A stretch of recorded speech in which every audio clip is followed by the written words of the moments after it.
శ్రావణ పౌర్ణమి నాడు రాఖీ పౌర్ణమి రక్షాబంధనగా పిలుస్తారు. దీన్ని రేఖల పున్నంగా కూడా పేర్లతో పిలుస్తారు.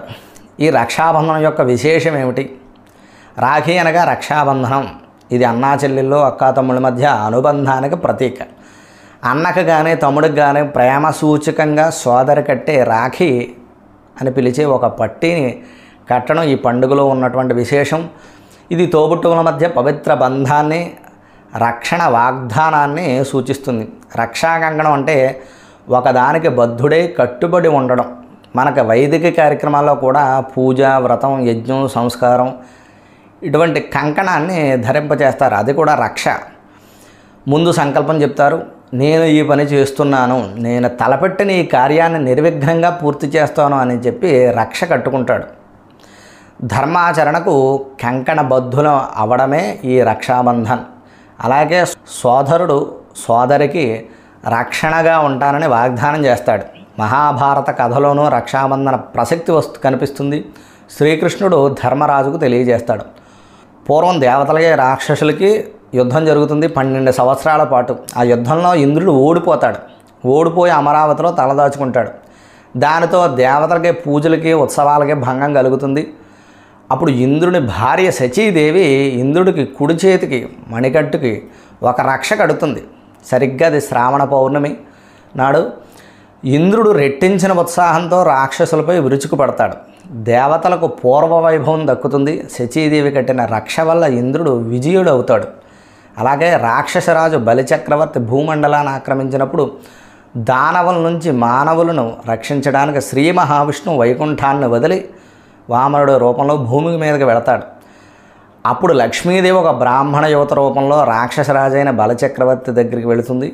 శ్రావణ పౌర్ణమి రోజు బలిచక్రవర్తి పవిత్ర దారాన్ని చేతికి కట్టి తానెవరో చెబుతుంది.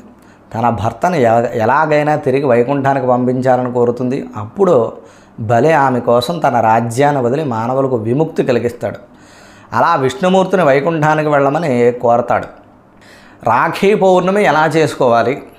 ఈనాడు ప్రాతకాలమే లేచి స్నానం చేసి శుభ్రమైన వస్త్రాలు ధరించి ఉదయం దైవారాధనలో కాలం గడిపి సరిగ్గా మధ్యాహ్నం 12 దాటిన తర్వాత 2 గంటల మధ్యలో అక్షతలో తెల్ల ఆవాలు పట్టు వస్త్రంలో కట్టి గృహం మధ్య భాగాన పీఠంపై రక్ష పెట్టి అలంకరణ చేసి పురోహితునితో ధరింపజేయాలి. అసలు ఇక లోకాచారం ఎలా నడుస్తూ ఉందంటే, లోకాచారంలో అనుసరించి ఈ రోజున ముందుగా తమ సోదరుడికి కుంకుమ బొట్టు పెట్టాలి. సోదరి అక్క కానీ చెల్లి కానీ రాఖీ కట్టే ముందు ఈ మంత్రాన్ని చదవాలి. ఏనబద్ధో బలీరాజా దానవేంద్రో మహాబలః తేనత్వామభిబధ్నామి రక్షమాచల మాచల. ఈ శ్లోకాన్ని చదివి రాఖీ కడతారు.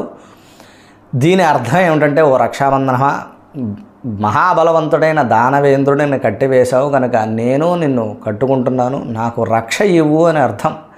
రాఖీ కట్టిన తర్వాత తమ సోదరుని ఆశీర్వదిస్తూ అక్షతలు వేయాలి, లేదా సోదరికి అక్షతలు వేయాలి.